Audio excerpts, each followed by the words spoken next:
사랑했던 그 민수기가 아니고, 그래서 오늘 이제 그 발람과 발락이라는 두 사람의 이름이 나옵니다. 그래서 오늘 쭉 읽었지만은 읽은 본문 내에서만 보면은 두 사람의 이름이 나오는데, 이 두 사람의 그 이름을 가지고 한번 저기들 어떻게 하나님 앞에 대적을 하고, 어떻게 이스라엘 백성들에게 어떻게 이들이 행동을 하는지 한번 살펴보면서 하나님이 주시는 은혜를 같이 한번 나누고자 합니다. 우선 얼마 전에 몇 시간 전인가 우리 장보배 목사님이 그렇게 말씀하시는 것 같은데, 이름이 참 중요하다. 그래 뭐 보배 좋은 이름을 주셔서 감사하다라고 말씀하셨는데, 이 발락과 발람의 이름을 우리 한번 또 살펴봐야 될 것 같습니다. 발 이름에는 히브리에서 이름을 때 발 그러면은 영어로 no 아니다라는 뜻이랍니다. 저는 아직 뭐 히브리어를 공부를 하지 않아 가지고 정확히 모르는데, 어떤 내용인지를 이제 살펴보니까 그러면은 이제 발락과 발람이잖아요. 그러면 앞에 발이 붙으면은 무엇이 없다는 내용입니다. 그래서 발락의 이제 이 락은 뭐냐면 영어로 hope, 소망이 없는 자. 그러니까 하나님에 대한 소망이 없는 자라는 뜻이고, 그러다 보니까 세상에 관심이 있고 세상에 소망을 두는 자라는 뜻입니다. 그래서 이 발락은 모압의 왕입니다. 모압 그러면 생각나는 여인이 있죠, 그죠? 룻, 그죠? 그래서 이 모압의 왕이었던 이 발락과 그 다음에 메소포타미아 지역, 그러니까 유브라데 강, 그러니까 이 이스라엘 전체 지역을 보면 위쪽입니다. 동쪽이고, 그 우리가 문화가 발달되어 있는 상당히 그 유브라데 강 근처에 그 메소포타미아 지역에 있는 점술가, 그 다음에 유명한 그 술사가 한 사람이 나오는데, 그 사람 이름이 발람입니다. 람인데, 람은 뭐냐 하면은 언약 백성이라는 뜻입니다. 언약 백성이 발 없다. 이 사람은 백성을, 언약 백성이 없고 백성이 안중에 없고 세상적인 사람입니다. 그러니까 모든 것들을 이게 돈이 되느냐 안 되느냐, 세상적 가치로, 경제적인 가치로, 그런 어떤 가치관을 가지고 있었던 유명한 술사입니다. 메소포타미아 지역에.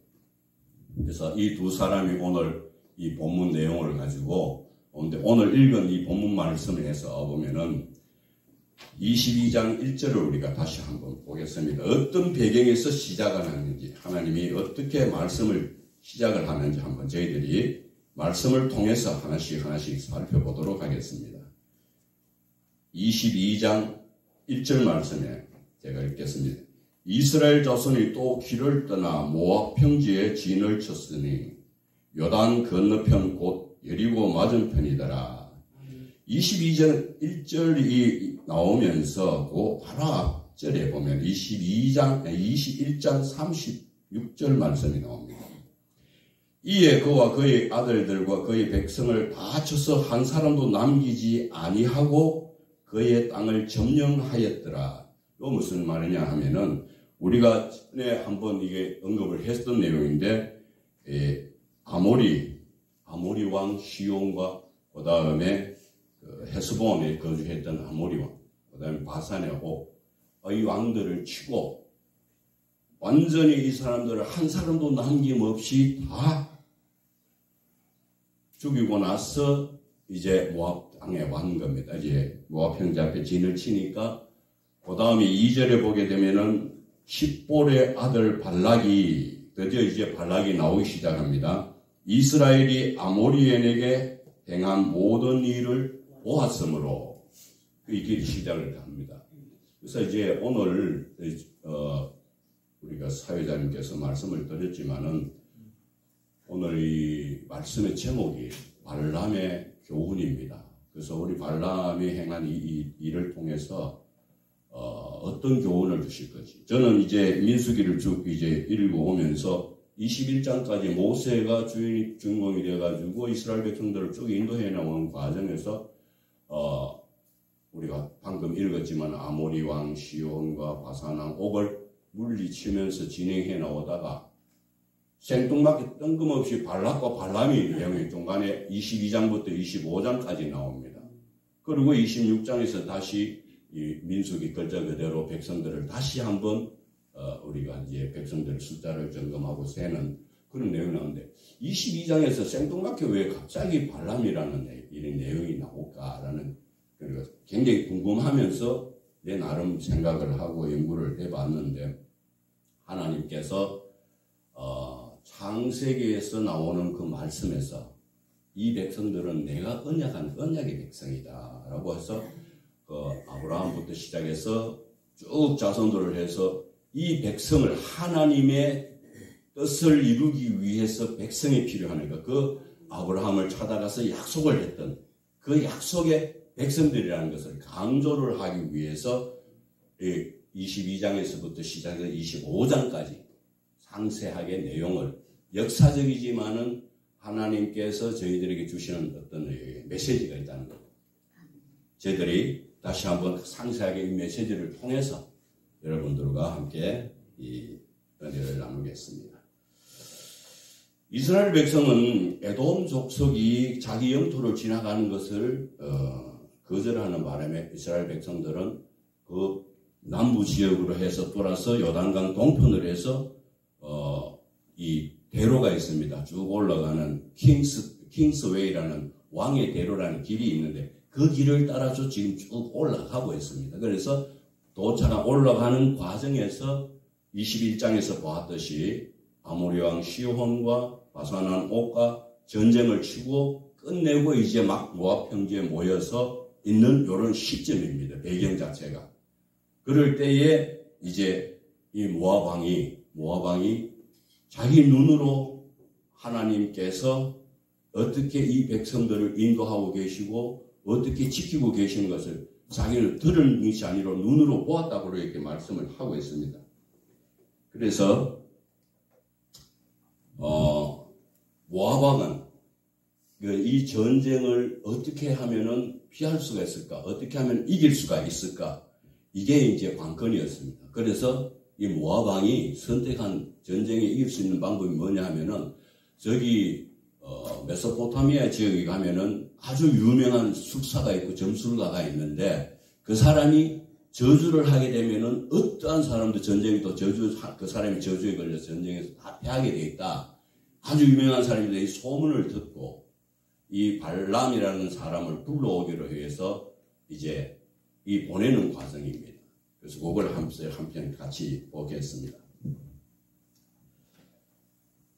우리 2절에 보게 되면은 십볼의 아들 발락이 이스라엘이 아모리에게 행한 이든 모를 포하섬으로 모압이 심히 두려워하였다고 했습니다. 그죠? 그 다음에 이스라엘 백성이 많음으로 말미암아 모압이 이스라엘 자손 때문에 범인하더라까지 했습니다.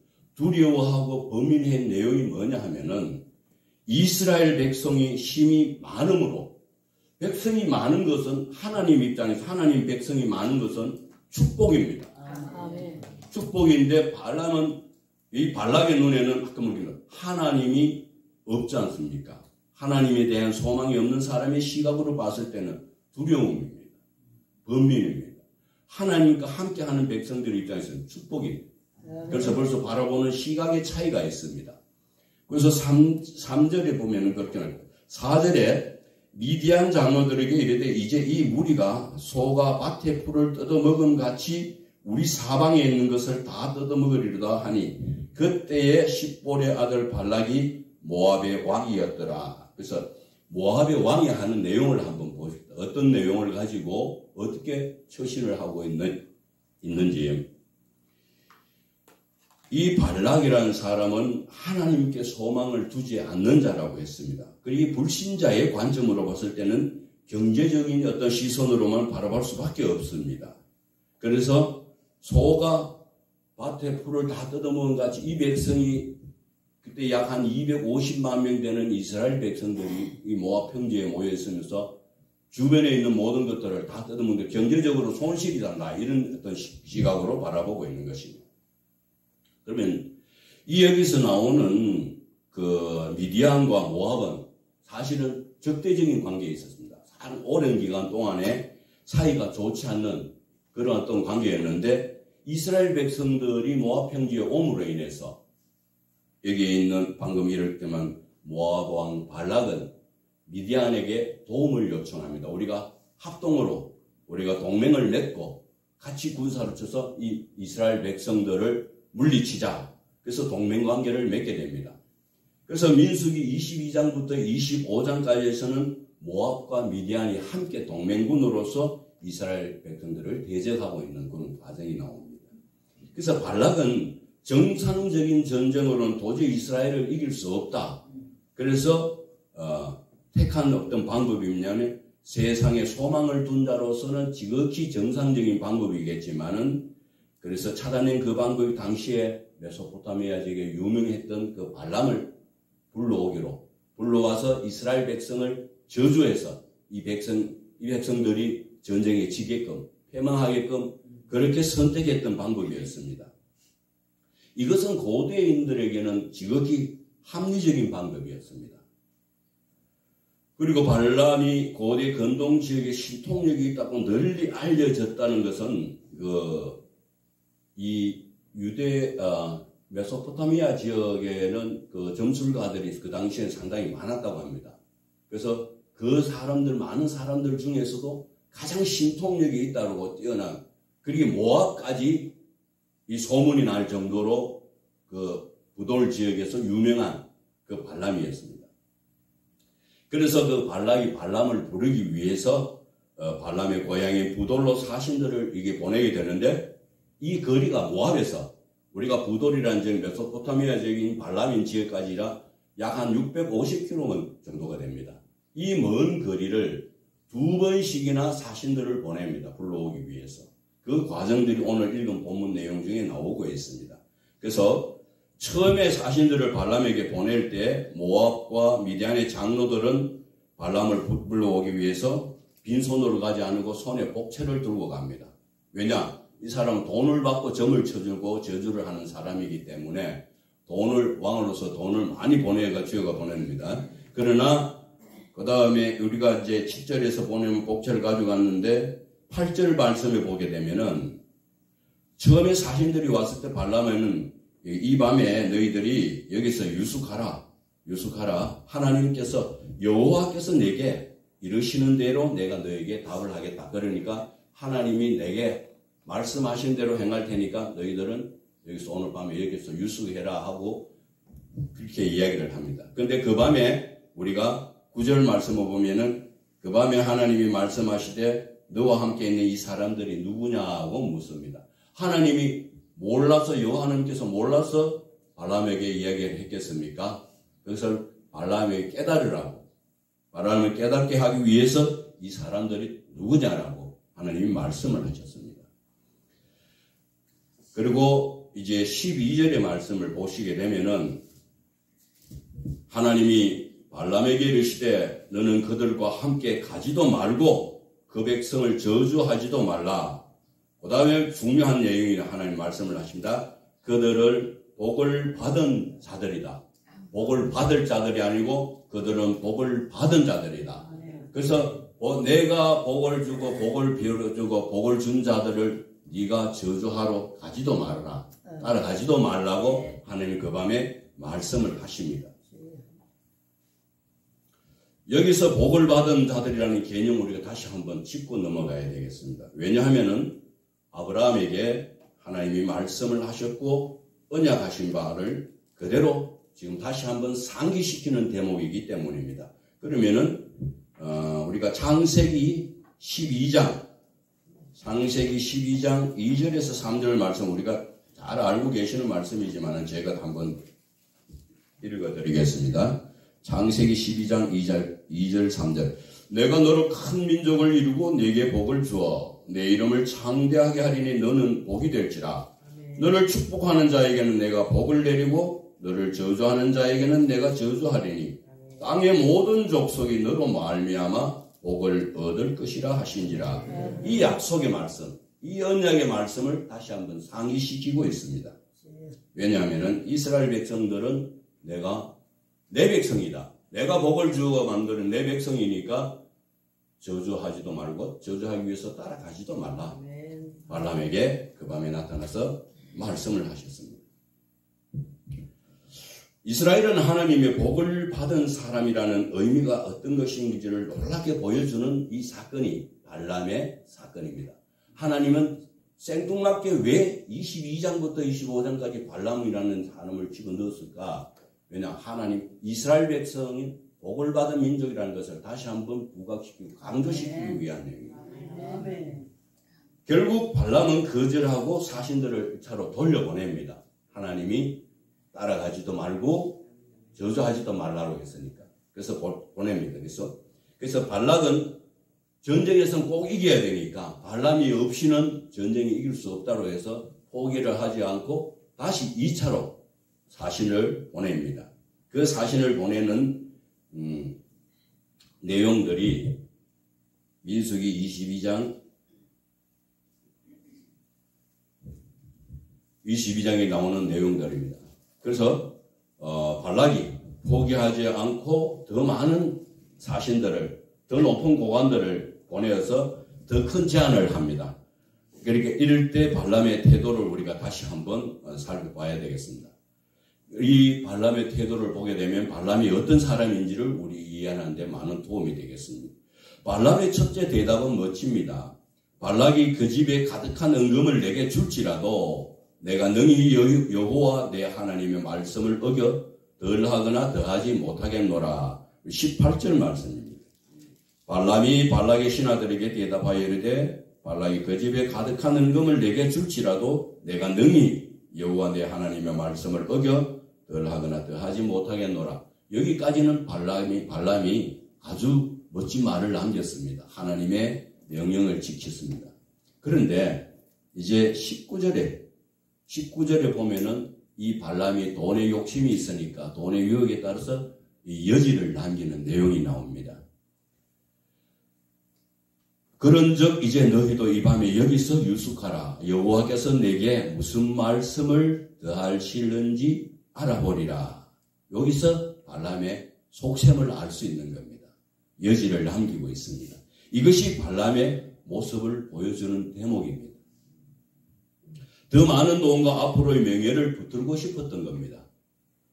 그는 이스라엘 백성이 하나님의 복을 받은 민족이라는 것을 알았고 그들을 저주하지도 말아야 하며 발락의 사신들을 따라가지 말아야 한다는 것을 이미 하나님께 듣고 알고 있었습니다. 그렇기에 그가 이런 지하에 거절한 것은 아주 멋진 일이었습니다. 그러면서 그 마음에 여지를 남기고 혹시 하나님께서 달리 말씀하시고 자기가 원하는 것을 허락하시지는 않을까 하는 그런 마음에 사신들에게 지난번처럼 하루 묵어보라. 시간을 벌겠다는 속셈입니다. 기다려보라 라고 말하고 있습니다. 하나님께서 그 밤에 말씀하십니다. 20절 제가 읽겠습니다. 밤에 하나님이 발람에게 임하여 이르시되 그 사람들이 너를 부르러 왔거든 일어나 함께 가라. 그러나 내가 네게 이르는 말만 준행할지니라.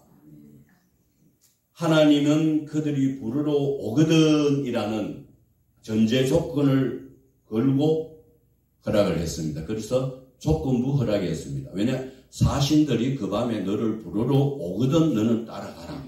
이렇게 말씀을 하고 계십니다. 그런데 21절에 보게 되면은 발람이 어떤 행동을 하는지 보겠습니다. 발람이 아침에 일어나서 자기 나귀의 안장을 치우고 모압 고관들과 함께 가지 말라. 이 고관들이 너희를 부르러 오거든 그때 가라고 했는데 발람은 욕심이 있어서 자기 판단대로 아침에 일찍 일어나서 나귀의 안장을 치우고 출발을 하게 됩니다.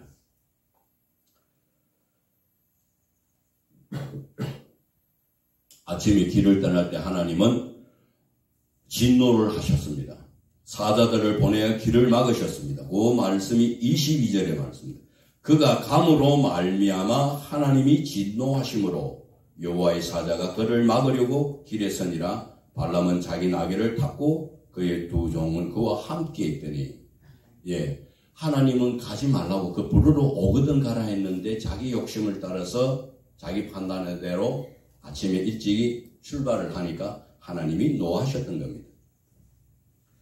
발람은 점술가입니다. 요술가입니다. 그래서 돈을 사랑하고 돈을 위해서 점술가 짓을 하는 사람이었기 때문에 발람은 돈을 사랑한다는 것은 즉 탐욕입니다. 탐욕이 발람의 첫 번째 문제였다면 이것은 필연적으로 영적 소경이 되는 겁니다. 탐욕은 눈을 멀게 합니다. 그래서 영적으로 소경이 되므로 그를 인도하게 되었습니다. 그래서 나귀를 타고 갑니다. 나귀를 타고 그 650km 되는 모압 지역으로 가고 있습니다. 지금.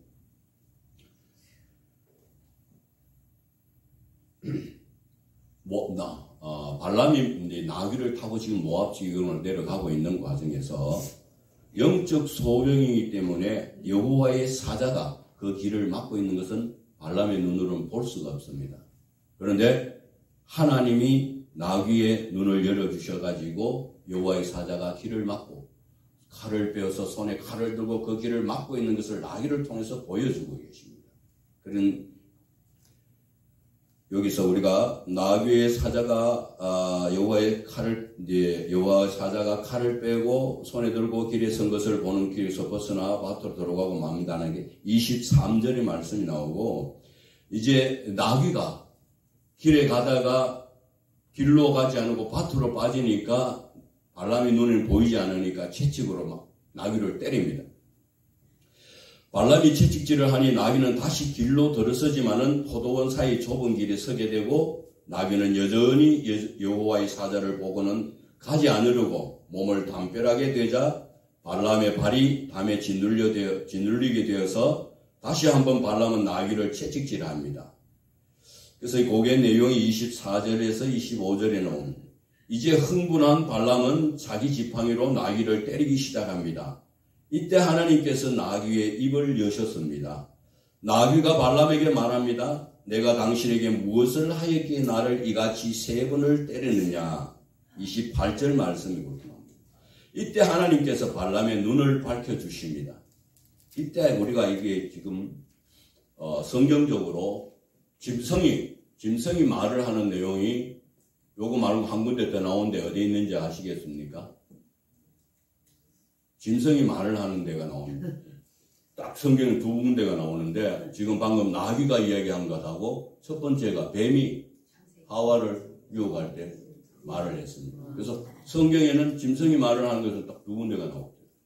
그래서 그런데 나귀를 하나님께서 들어서 사용을 하십니다. 발람을 교육시키기 위해서, 교훈하기 위해서. 그러자 드디어 발람이 나귀가 보았던 여호와의 사자가 손에 칼을 빼어들고 길에 서 있는 모습을 봅니다. 그리고 그는 머리를 숙이고 엎드립니다. 그 여호와의 사자가 그에게 말을 합니다. 32절, 33절 제가 읽겠습니다. 여호와의 사자가 그에게 이르되 너는 어찌하여 네 나귀를 이같이 3번 때렸느냐? 보라 내 앞에서 네 길이 사악함으로 내가 너를 막으려고 나왔더니 나귀가 나를 보고 이같이 3번을 돌이켜 내 앞에서 피하였느니라. 나귀가 만일 돌이켜 나를 피하지 아니하였다면 내가 벌써 너를 죽이고 나귀는 살렸으리라. 사실 칼에 죽어야 했던 사람은 발람이었습니다. 나귀가 아니라 발람이었던 사람입니다. 술사로서 점술가로서 명성을 떨치는 발람은 사실상 나귀보다도 분별력이 없었던 사람입니다. 나귀만도 못한 영적 소경이라는 사실을 우리에게 고발을 하고 있는 내용입니다. 그의 눈에는 오직 자기 탐욕을 채워줄 돈밖에 보이는 것이 없었습니다. 그리고 이 탐욕은 결국 영적 눈을 어둡게 하고 말았습니다. 나귀만도 못한 존재가 되고 말았던 것입니다. 그 메소포타미아 지역에서 유명하기로 유명세를 탔던 발람이 나귀보다도 못한 존재로 여호와께서 낮추십니다. 왜? 돈을 사랑하고 탐욕을 쫓아가다 보니까 영적으로 소경이 만들어버렸습니다. 그래서 우리가 발람의 교훈에서 얻을 수 있는 것은 세상적인 것, 돈을 사랑하는 것, 탐욕, 욕심, 이것들은 우리의 영적 눈을 어둡게 해서 영적 소경으로 만들어버린다는 내용입니다. 신약은 이러한 발람의 범죄를 돈에 대한 욕심과 관련한 거짓 예언으로 규정을 하고 있습니다. 그 특징은 분명하게도 계시된 뜻에도 불구하고 계속해서 뜻을 확인하기 위해서 여지를 남긴다는 데 있습니다. 그 돈에 욕심이 있기 때문에 그 욕심 때문에 그 마음에 탐심이 생기고 여지를 남긴다는 겁니다. 이런 발람의 특징을 베드로 사도는 이렇게 설명을 하고 있습니다. 베드로 후서 2장 15절 16절 말씀 제가 읽겠습니다. 그들이 바른 길을 떠나 미혹되어 부올의 아들 발람의 길을 따르는도다. 그는 불의의 삭을 사랑하다가 자기의 불법으로 말미암아 책망을 받되 말하지 못하는 나귀가 사람의 소리로 말하여 이 선지자의 미친 행동을 저지하였느니라. 여호와의 사자가 막아서는 것을 당나귀는 보다 발람은 보지 못했습니다. 채찍질에 지팡이로 때리며 사리를 드러내는데 이 모든 것이 불의의 삭에 대한 욕망입니다. 이 욕망과 관련이 있는 것으로 우리 그렇게 해석을 하고 있습니다. 뿐만 아니라 예수님의 동생인 유다는 발람의 이런 행동에는 교만이 자리하고 있다는 점을 지적을 하고 있습니다. 발람의 행동은 처음부터 끝까지 매우 신령한 행동처럼 보이지만은 원래 신령한 속에 교만이 깃드는 법입니다. 가난하고 배운 것 없는 자가 교만해지기보다는 배운 것 많은 자가 교만에게 빠지기 쉽고 체험이 적은 자보다는 체험이 많은 자가 교만해지기 쉽습니다. 유다서에 보면은 1장 11절에 화 있을진저 이 사람들이여 가인의 길에 행하였으며 삭설 위하여 발람의 어그러진 길로 몰려갔으며 고라의 배역을 따라 멸망을 받았도다. 유다는 여기서 세 가지 유형으로 지적을 하고 있습니다. 첫 번째는 가인과 같은 살인자의 길을, 두 번째는 발람과 같은 삭군의 길을, 세 번째는 고라와 같은 패역의 길을 지적을 하고 있습니다. 이 셋은 원래 다 같이 탐욕이라는 하나에서 나옵니다. 당나귀를 향한 살인은 가인의 길을 보여주며 돈에 눈이 멀어 여호와의 사자가 막으심을 보지 못하며 돈과 명예에 대한 욕심 때문에 고라당처럼 아론과 그 제사장 직분에 도전하였던 패망의 길로 접어들었던 그 고라당 패역 사건까지 함께 발람의 불의의 삭세에 대한 교만을 지적을 하고 있습니다. 그는 곧잘 회개한 것처럼 보입니다. 그러나 그는 바알 선지자입니다. 그는 이스라엘 백성을 음행에 빠지게 만듭니다. 결국 25장에 나오는 내용입니다. 민수기 31장 16절에 의하면은 이것이 명백하게 발람의 꾀였다는 점을 지적을 하고 있습니다. 여호와를 부르며 여호와께 들으며 심지어 여호와의 신이 그에게 임하여 점수를 행할 필요가 없었음에도 불구하고 그는 바알 신들을 엄란히 섬기도록 이스라엘 백성들을 음행에 빠지도록 우상 숭배하도록 만들고 있습니다. 그의 이런 거짓 선지자로서의 모습을 사도 요한은 계시록을 통해서 정죄를 하고 있습니다. 요한계시록 2장 14절 말씀입니다. 그러나 네게 두어 가지 책망할 것이 있나니 거기 네게 발람의 교훈을 지키는 자들이 있도다. 발람이 발락을 가르쳐 이스라엘 자손 앞에 걸림돌을 놓아 우상의 재물을 먹게 하였고 또 행음하게 하였느니라.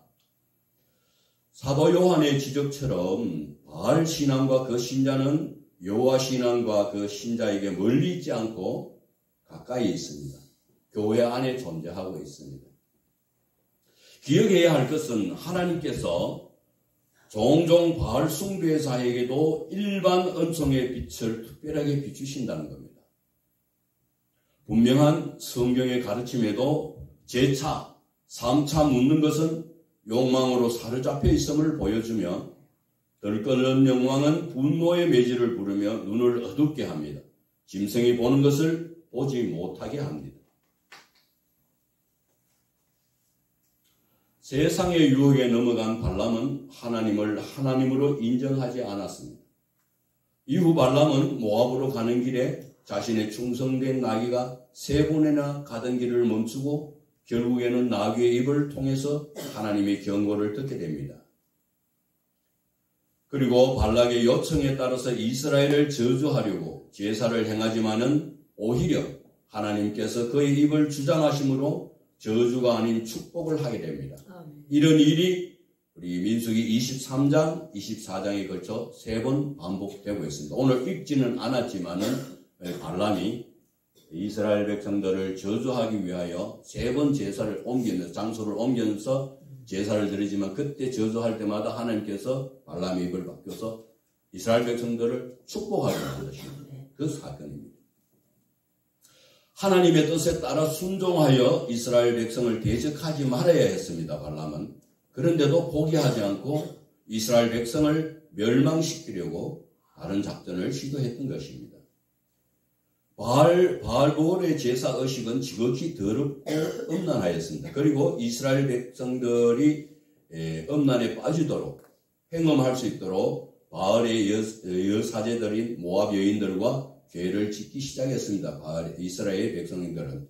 발람은 하나님과 대화도 하였으며 하나님께 제사를 드렸던 사람입니다. 그러나 그는 여전히 세상에 속한 자였습니다.